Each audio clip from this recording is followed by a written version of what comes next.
लड़की बाज पड़ोसी। ये है मिस्टर मनसुख, उम्र 60 साल। वैसे तो इनकी उम्र है राम नाम जपने की, पर मनसुख दिन रात अलग अलग लड़कियों का नाम जपते रहते हैं। ऐ लड़की, सुन तो, तेरा नंबर क्या है? अंकल, अभी तो आपका नंबर है, आरती बुक कर लो अपने लिए। अरे अभी तो मैं जवान हूँ लड़की, सफेद बालों पे मत जा। मनसुख राम को लड़कियां छेड़ने की गलत आदत थी। पत्नी बहुत पहले गुजर गई थी, जिसके बाद मनसुख खुले बैल की तरह हो गए। जहाँ दिखी नारी वहाँ लाइन मारी।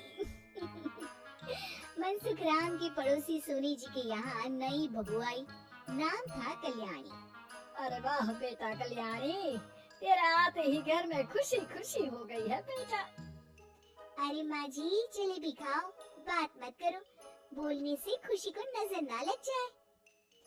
जैसे मोहल्ले की हर लड़की पे मनसुख की नजर थी, वो कल्याणी को भी बुरी नजर से देखता है। एक दिन कल्याणी छत पे मिर्ची सुखाने जाती है। दूसरी छत पे खड़ा मनसुख गाना गाने लगता है।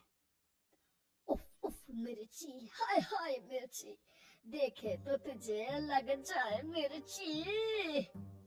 कल्याणी को लगता है कि यूं ही गा रहे हैं, शौकिया तौर पर ये तो होता ही रहता है। एक दिन कल्याणी आंगन में पौधों को पानी दे रही होती है। फूल हूँ गुलाब का, चमेली का न समझना, आशिक हूँ मैं आपका, सहेली का न समझना।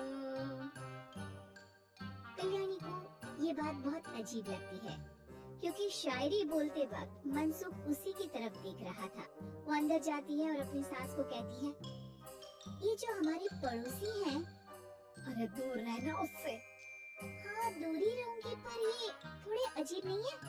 अरे अजीब, आवारा, ठरकी, पता नहीं क्या क्या आदमी है वो। हर लड़की पर नजर डालता है वो। उसकी उम्र की वजह से कोई उसे कहता नहीं, बाकी उसे आसपास रखना भी नहीं चाहिए। अरे पर ऐसे थोड़ी ना चलेगा, FIR करवा देनी चाहिए। हवालात में हवा और लात खाएंगी तो समझ जाएंगे। अरे यही तो दिक्कत है ना समाज की। जिसके साथ दिक्कत होती है उसको भी समाज गुनहगार समझता है। लड़की अगर बोल दे कि फलाने ने मुझे छेड़ा है, तो कुछ लोग तो ये कहने लगते हैं कि लड़की की भी रजामंदी होगी। ये तो है, पर कुछ तो करना ही पड़ेगा। नहीं बेटा, कुछ मत कर, जबरदस्ती हम किसी से लड़ेंगे नहीं। हमारा परिवार इज्जतदार परिवार है। कीचड़ में जाएंगे तो हम भी तो गंदे हो जाएंगे ना। लेकिन सासू माँ, कीचड़ में जाए बिना गंदगी कैसे साफ होगी? अरे बेटा, मैं तो यही कहूंगी कि तू नई बहू है, अपना रुतबा बना बाकी औरतों में। अपनी समझदारी से, अपने काम से इन चक्करों में मत पड़ बेटा। बहू सास की बात ना चाहते हुए भी मान लेती है। और कई ऐसे मौके आते हैं जब मनसुख बहू पर उल्टे कमेंट्स करता है। जैसे एक दिन जब बहू छत पर सफाई कर रही होती है, तो मनसुख छत पे आकर गाना गाने लगता है। तेरा ध्यान किधर है, तेरा हीरो इधर है, तेरा हीरो इधर है। मेरा ध्यान तो आपकी हरकतों पे ही है, थोड़ा आप भी ध्यान दो कि क्या कर रहे हो आप। अरे बहुत तीखी हो और मुझे मिर्ची पसंद भी है। अरे वाह। बुढ़ाओ कहीं के।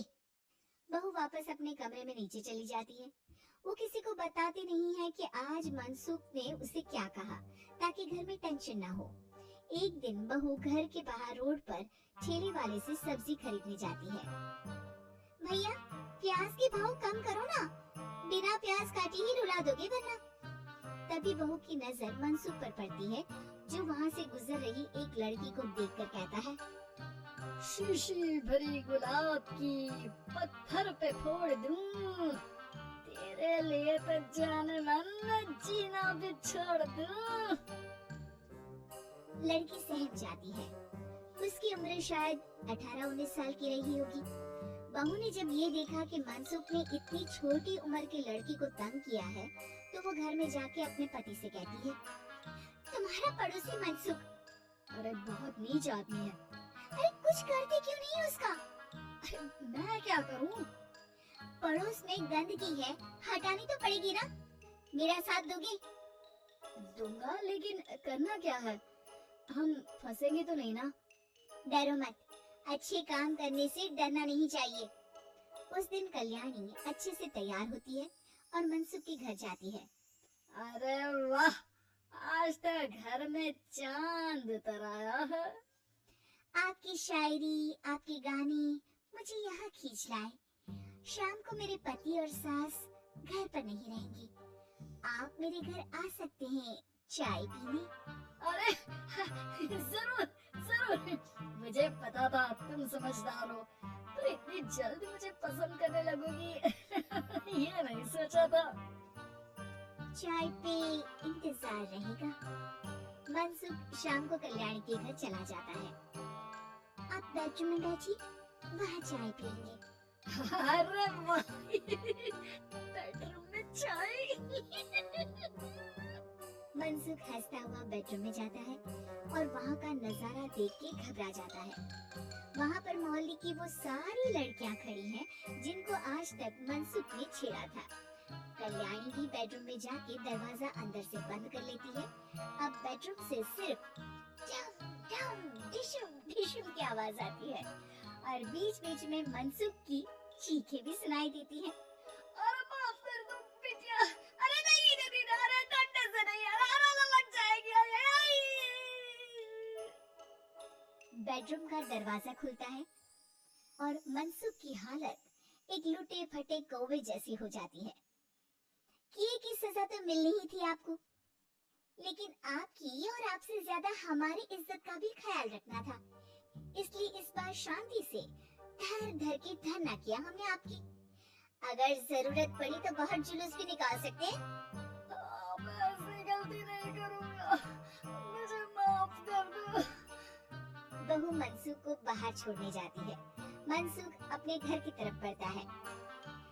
वैसे आपको चाय कैसी लगी? मनसुख अपने दुखते गाल पे हाथ रख के कहता है, कड़क